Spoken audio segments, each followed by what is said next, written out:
Meditation ಅಂದ್ರೆ ಏನು? Meditation ಅಂದ್ರೆ ಗಮನ ಕೊಡೋದು. ನೀವು ಯಾವುದೇ ಕೆಲಸದ ಮೇಲಾದ್ರೂ ಗಮನ ಕೊಡ್ಬೋದು, ಅಥವಾ ನೀವು ಧ್ಯಾನ ಮಾಡುವಾಗ ಕಣ್ ಮುಚ್ಕೊಂಡು ನಿಮ್ಮ ಮೇಲೆ ನೀವು ಗಮನ ಕೊಡ್ಬೋದು, ಅಥವಾ ಬೇರೆ ಯಾವ್ದಾದ್ರು ನೀವು ಕೆಲಸದಲ್ಲಿ ಬ್ಯುಸಿ ಆಗಿರುವಾಗ ನೀವು ಅಲ್ಲಿ ಗಮನ ಕೊಡ್ಬೋದು. ಈ ಗಮನ ಕೊಡೋ ಪ್ರೊಸೆಸ್ಸೇ ಮೆಡಿಟೇಷನ್. ಈ ಮೆಡಿಟೇಷನ್ ಅಲ್ಲಿ ಹಲವಾರು ಟೆಕ್ನಿಕ್ಗಳು ಬರುತ್ತೆ. ಈ ಟೆಕ್ನಿಕ್ಗಳು ಯಾಕಪ್ಪ ಫಾರ್ಮ್ ಆಗಿವೆ ಅಂದ್ರೆ, ನಮ್ಮಲ್ಲಿ ಹಲವಾರು ಜನ ನಾವು ಫ್ಲೆಕ್ಸಿಬಲ್ ಇರಲ್ಲ ಆಸ್ ಅ ಮೈಂಡ್ ಮತ್ತೆ ಬಾಡಿಗಿಂದ.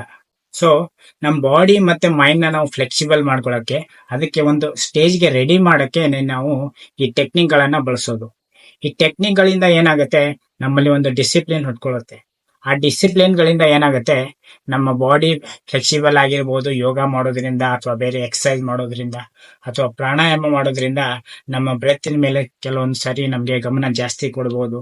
ಅದರಿಂದ ಏನಾಗುತ್ತೆ, ನಮ್ಮಲ್ಲಿ ಒಂದು ಡಿಸಿಪ್ಲಿನ್ ಬೆಳ್ಕೊಳ್ಳುತ್ತೆ, ಹಾಗೆ ನಮ್ಮ ಬಾಡಿ ಫ್ಲೆಕ್ಸಿಬಲ್ ಆಗುತ್ತೆ.